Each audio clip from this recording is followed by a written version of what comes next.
When Microsoft Office 2007 was released, Microsoft introduced a new feature inside of Excel, Word, and PowerPoint. This is a feature that prior to 2007, none of the Office applications had. And this deals with creating more complex diagrams through basic shapes. This is called smartart. Take a look.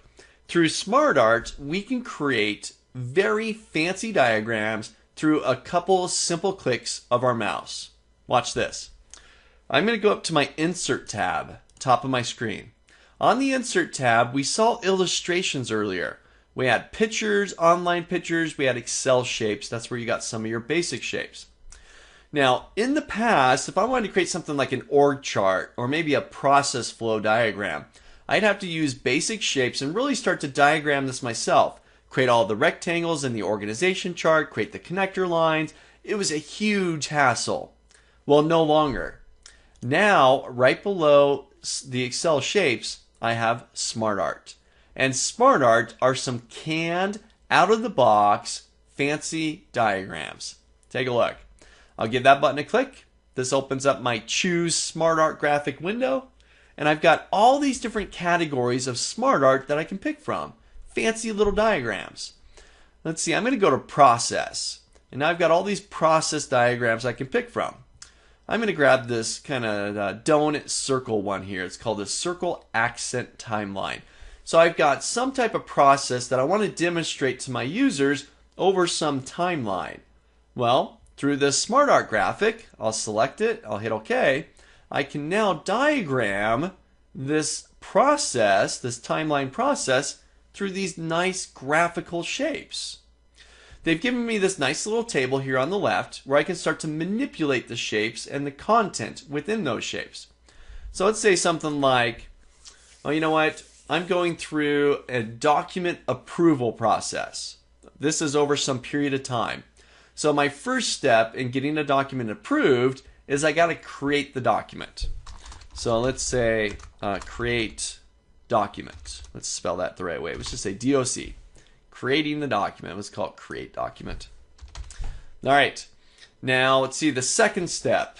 Once it's been created, I then need to send it for approval. And let's say, let's spell that right. Send for approval. All right. Let's make sure I get my spaces in there.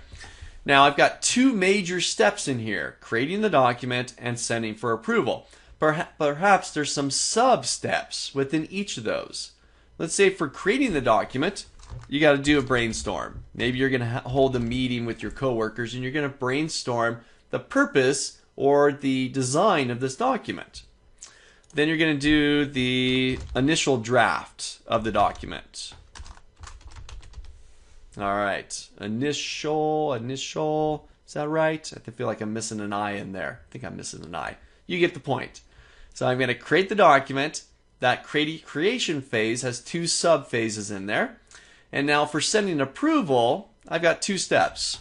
I've got to send the emails. Okay, and I've got to collect the responses.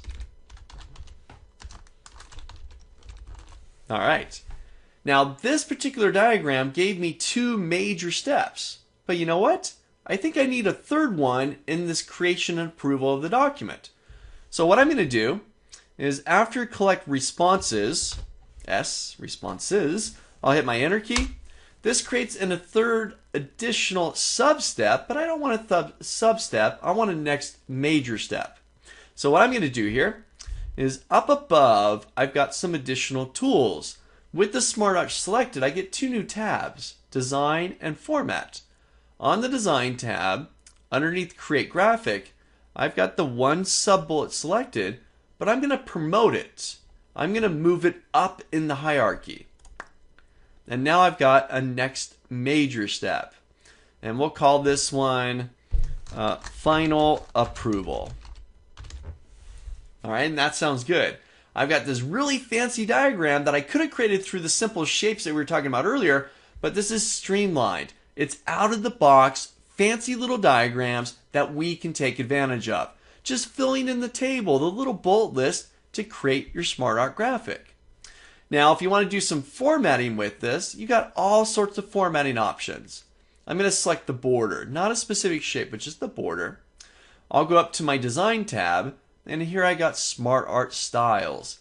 And you got all sorts of styles to pick from. I'll just hover my mouse over the top of these. They're pretty slick. That was kind of neat.